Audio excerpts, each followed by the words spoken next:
Bake and ടെക്കിൻ്റെ പുതിയൊരു വീഡിയോയിലേക്ക് എൻ്റെ എല്ലാ കൂട്ടുകാർക്കും സ്വാഗതം. അപ്പം നിങ്ങൾക്ക് ബേക്കിംഗ് പഠിക്കാൻ ആഗ്രഹമുള്ളവർക്ക് നിങ്ങൾക്ക് വീഡിയോ കണ്ട് നല്ല രീതിയിൽ ബേക്കിംഗ് പഠിക്കാം കേട്ടോ. നല്ല പെർഫെക്റ്റായിട്ട് തന്നെ ഓരോ വീഡിയോസും ഞാൻ നിങ്ങളുടെ മുന്നിൽ ക്ലാസ് ആക്കി കൊണ്ടുവരുന്നത്.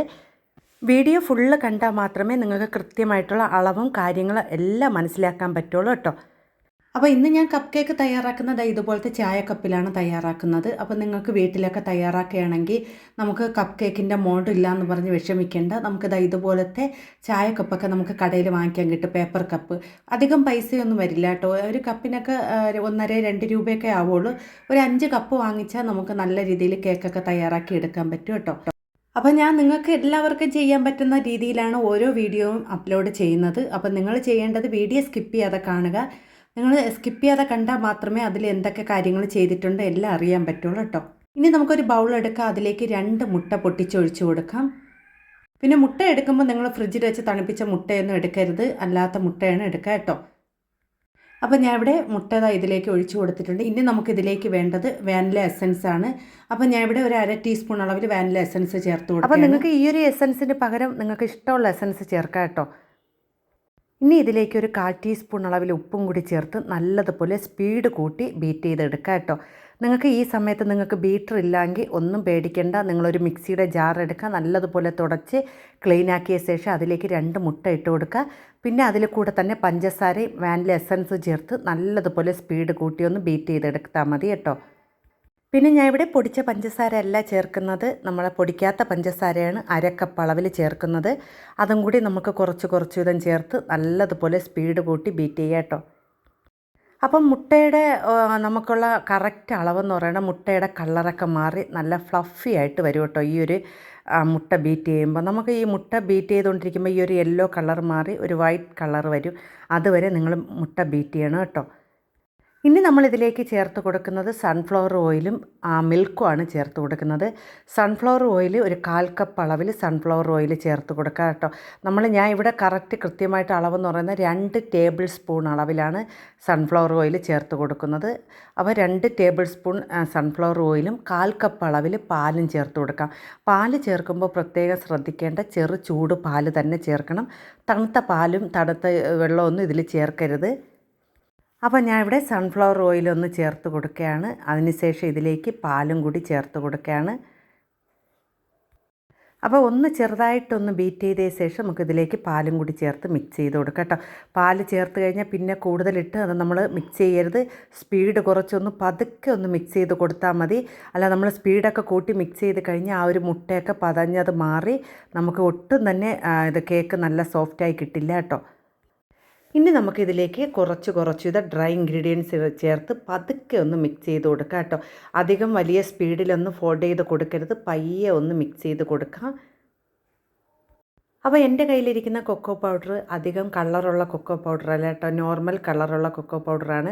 അപ്പോൾ ഞാൻ കളർ അധികം ഇല്ലാത്തത് കൊണ്ട് ഞാൻ 2 തുള്ളി ഇവിടെ ബ്രൗൺ കളറും കൂടി ചേർത്ത് കൊടുക്കുകയാണ്. നിങ്ങൾക്ക് ഈ ബ്രൗൺ കളർ ചേർക്കാൻ ഇഷ്ടമില്ലെങ്കിൽ നിങ്ങൾ കുറച്ച് കാരമൽ സോസും കൂടി ചേർത്ത് കൊടുത്താൽ മതി കേട്ടോ, നല്ല കളർ കിട്ടും. ഒരു 1/4 ടീസ്പൂൺ അളവിൽ കാരമൽ സോസും കൂടി ചേർത്ത് കൊടുത്താൽ മതി കേട്ടോ, നല്ല കളറായിരിക്കും കേട്ടോ ആ ഒരു കേക്കിന്. നമ്മളെ ഈ ബേക്കറിയിലൊക്കെ അതൊക്കെയാണ് കൂടുതലും ചേർക്കുന്നത്. ഇനി നമ്മൾ ഇതുപോലത്തെ ഒരു കേക്കിൻ്റെ ട്രേ എടുക്കുക. കേക്ക് ട്രേ എടുക്കുന്നത് വെച്ചാൽ നമ്മൾ ഓവനിലാണ് ഇന്ന് ബേക്ക് ചെയ്യുന്നത്. ഞാൻ ഇതിന് മുമ്പേ ഇട്ട വീഡിയോയിൽ പാത്രത്തിൽ ബേക്ക് ചെയ്യുന്നത് ഞാൻ കാണിച്ചിട്ടുണ്ട്. ഇനി അടുത്ത് ഓവൻ സെറ്റപ്പ് അറിയാൻ വേണ്ടി നമ്മൾ ചെയ്യുന്നതാണ്. അപ്പോൾ നമുക്ക് പെട്ടെന്ന് അതിൻ്റെ അടിഭാഗമൊക്കെ കരിയാതിരിക്കുക ഇതുപോലത്തെ ഒരു കേക്ക് ടിന്നിൻ്റെ അകത്ത് നമ്മൾ ഇതുപോലെ കപ്പ് വച്ചിട്ട് നമ്മൾ ഇത് ബാറ്റർ ഒഴിച്ച് കൊടുക്കുകയാണെങ്കിൽ നമുക്ക് പെട്ടെന്ന് അത് അടിഭാഗമൊക്കെ നല്ല പെർഫെക്റ്റായിട്ട് കിട്ടും കേട്ടോ. പിന്നെ നിങ്ങൾ ബാറ്റർ ഒഴിക്കുമ്പോൾ ശ്രദ്ധിക്കേണ്ടത് അരഭാഗം മാത്രം ഒഴിച്ചു കൊടുക്കുക, കൂടി പോകരുത്. എങ്കിൽ പൊങ്ങി അതിൻ്റെ ആ ഒരു ഭംഗി എല്ലാം പോകും കേട്ടോ.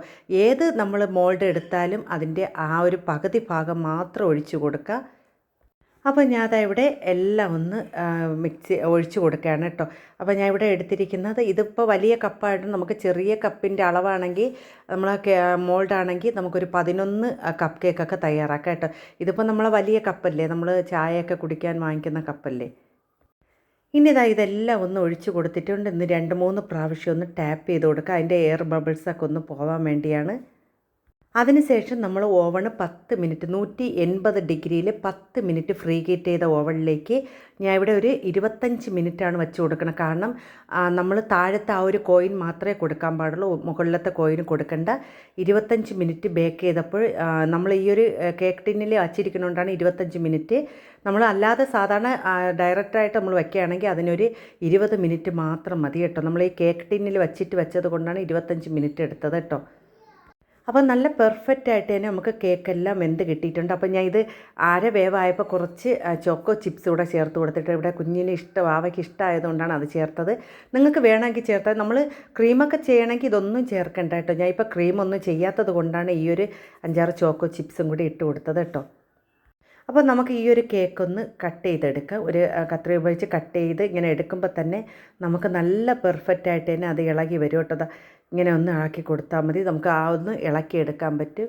അപ്പോൾ നിങ്ങൾക്ക് വീഡിയോ കാണുമ്പോൾ തന്നെ അറിയാം, ഒട്ടും തന്നെ കരിഞ്ഞു പോകാതെ നല്ല പഞ്ഞി പോലത്തെ കേക്കാണ് തയ്യാറാക്കി എടുത്തിരിക്കുന്നത്. കണ്ടോ, ഇപ്പോൾ നല്ല ചൂടാണ് കേട്ടോ, നല്ല ചൂടുണ്ട് കയ്യിൽ.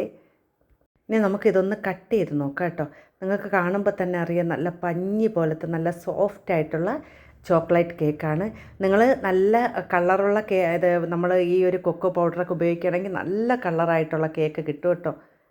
അപ്പം നിങ്ങൾ ചെയ്യേണ്ടത് വീഡിയോ ഫുള്ള് കണ്ട് ഓരോ കേക്കും ചെയ്യുക കേട്ടോ, എങ്കിൽ മാത്രമേ പഠിക്കാൻ പറ്റുള്ളൂ. അപ്പോൾ നിങ്ങൾക്ക് ഈ ഒരു വീഡിയോ കണ്ടിട്ട് ഇഷ്ടപ്പെടുകയാണെങ്കിൽ ലൈക്കും സപ്പോർട്ടും ചെയ്യുക. എല്ലാവരും കേക്കൊക്കെ ചെയ്തിട്ട് എന്നെ വിളിച്ച് അറിയിക്കണം കേട്ടോ.